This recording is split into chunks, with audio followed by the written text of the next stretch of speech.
You know what, man? I can't take it anymore. If it's not the FT heads and you digital heads, it's your 7300 heads. You know what I'm talking about, man. You bobbleheads that think your ICOM IC 7300s are the greatest thing that has ever been invented for the ham. This fella here is going on and on about what a spectacular radio it is. The finest, in his opinion, that has ever hit the air. He was licensed first 3 years ago, so he should know.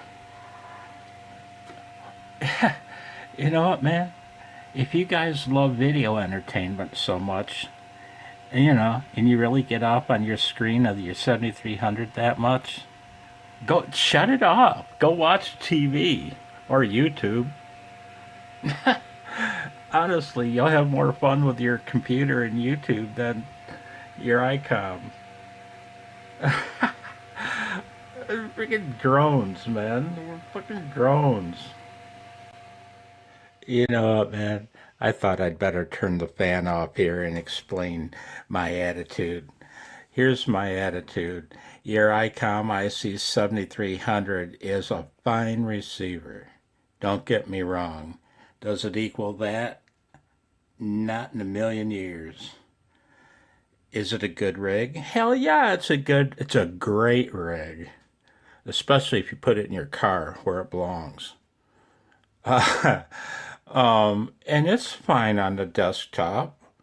But you know what, man? And it's fine. I'd like to have one. I want a second rig, and I'd like to have one. It looks amazing. But you know what, man?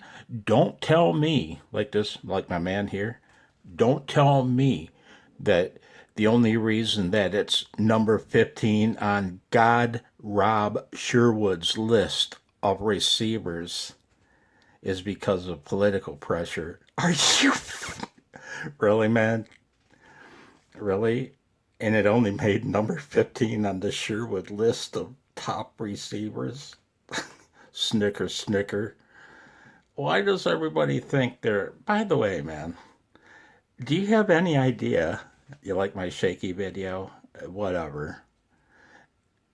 Do you have any idea how many times, how many hams I've heard claim that they personally know Rob Sherwood? If I decide to start going to church, should I start praying to Rob?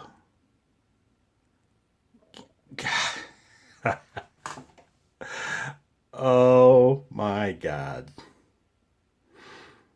73.